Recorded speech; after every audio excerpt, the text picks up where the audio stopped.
Бар жоғы 80 самолетың 2000-ға жетпейтін танкың бар. Қазіргі уақытта орыс тілінің дамып өркен жаюы қиын мәселеге айналған ба деп қаласыз. Орыс тілі туралы халықаралық қор құрылып, елдер қаржы құятын болып жатыр. Бұл мәселеге неге KZ ақпараттық сараптамалық порталы үлкен мән беріп, бірер сарапшыны сөйлетіпті.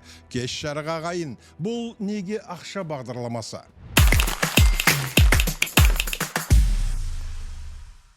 Порталдың Ермұрат Бәпи, депутат, Ресейдің қабағын бағып, аюдың ашуын тудырмаудың амалы деген тақырыппен жарияланған материалда осы қорға байланысты талай нәрсе айтылған. Онда былай делінеді: халықаралық ұйымға республикалық бюджеттен жылына шамамен 43 миллион теңге бөлінеді. Ал 2025-2027 жылдарға арналған бюджеттен жалпы сомасы 131 миллион 64 мың теңге көзделген. Бізде кей мәселе ың-шыңсыз қаралып, қабылданып жатады. Былтыр күзде Бішкекте өткен ТМД мемлекеттері басшыларының саммитінде орыс тілі жөніндегі халықаралық ұйым құру туралы шартқа қол қойылған.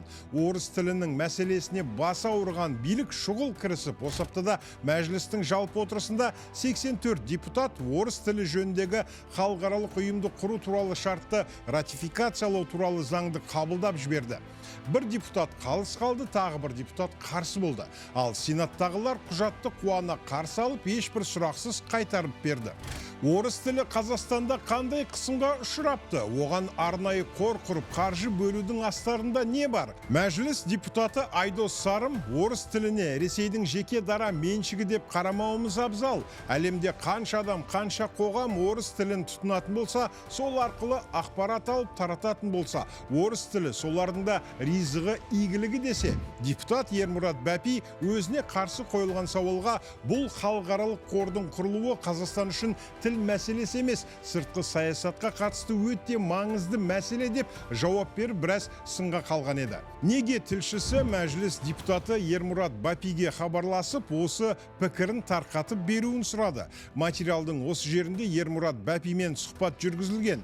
Депутат былай дейді: бірінші кезекте қоғам түсінбей тұрған мәселе орыс тілін қолдау жөніндегі халықаралық қорды құру жөніндегі шартты бекіткен заң Қазақстанның ықтиярынан туындап отырған мәселе емес. Бұл Еуразиялық одақ елдеріне кіретін Қырғызстан, Өзбекстан, Тәжікстан, Ресей, Беларуське ортақ ұйым. Бұл заң бізден өзге мемлекеттерде ратификациядан өтіп қойған. Біз ең соңында қалып, енді ратификациялап жатырмыз. Бұл бір. Екіншіден, бұл заңда орыс тілі деген мәселе жоқ. Қазақстан үшін бұл сыртқы саясаттың мәселесі. Қазіргі теңселіп тұрған геосаяси заманда біз жауынның ішімен жүретін бейтарап саясат табуымыз керек. Ешқандай агрессиялық соғысқа қатыспайтын, қандай да бір сыртқы қақтығыстардан аулақ болып, өз алдымызға тәуелсіз ел екенімізді дәлелдеудің бір жолы.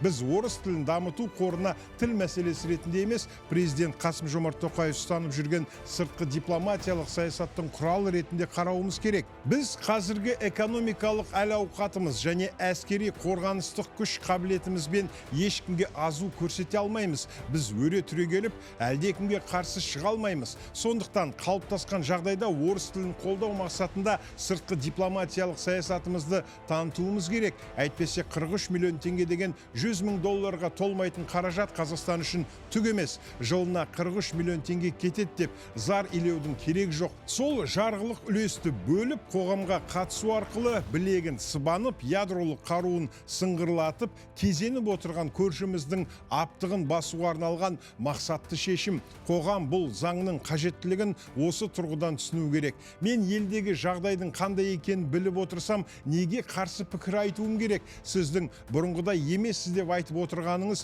дұрыс. Қазір осында келгелі бері баррикаданың ар жақ бер жағындағы мәселенің темір қазық ортасын тауып, соны конструктивті тұрғыдан шешуді мақсат еткен депутатпын. Сіздің ойыңызша әр мәселеге өре түрегеліп қарсы шыға беру керек пе? Дәл осы заңға қарсы шығып аттандайтын дәнеңе жоқ. Бір депутат қарсы шықты, бір депутат қалыс қалды. Болды, бітті. Бұл Ресейдің ойын емес. Біз Ресейдің қабағын бағып, оны ашуландырмаудың, яғни қазіргі жағдайда аюдың ашуын тудырмаудың амалы. Біздің басқа мүмкіндігіміз жоқ. Ресейге қарсы тұра алатындай қандай күшің бар? 50 мың әскерің бар ма? Ресеймен астасып жатқан 7,5 мың шақырым шекараң бар. Оған Қазақстанның жастарын апарсаң да шекараны бітеп болмайсың. Өзі бар жоғы 80 самолетың, 2000-ға жетпейтін танкың бар. Осы жағдайда бізде білек сыбанып күш көрсететін қандай мүмкіндік бар? Сондықтан мұның ешқандай да қажеті жоқ. Екіншіден, Қазақстанның бюджетінің 50%-нан астамын экспортқа шығатын мұнай құрайды. Осы жылдың 9 айында елімізде 57-58 миллион тонна мұнай өндірілді. Соның 46 миллион тоннасы Ресейдің Каспий құбыр желісі консорциумының мұнай құбыры арқылы өтті. Ал Транскаспий бағытымен бар жоғы 10%-ға жетер-жетпес мұнай экспортқа шығады. Яғни экспортқа кететін мұнайдың 80%-дан астамы Ресейге тәуелді болған соң біз ол жақтың қабағын бағуға мәжбүрміз.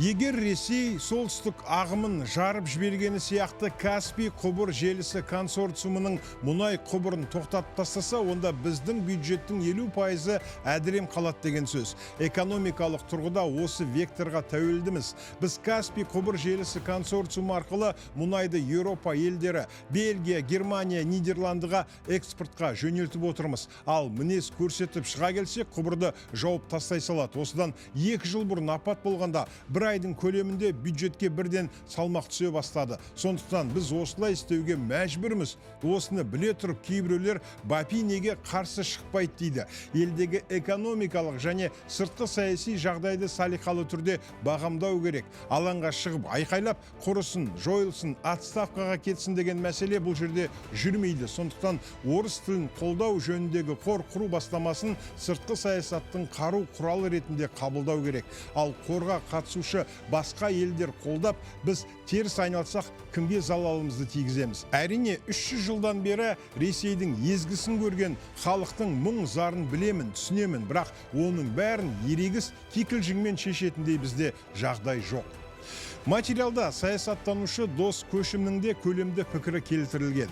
Оның әңгімесі орыс тілін дамыту қорын құру, Ресейге жағымпаздану, шындығында нағыз қолдау біздің мемлекеттік тілге керек дегенге саяды. Арнайы сіздер үшін неге ақша бағдарламасы? Құрметті көрермен, YouTube арнамызға жазылып, осы мәселе жайлы пікір қалдыра отырыңыздар.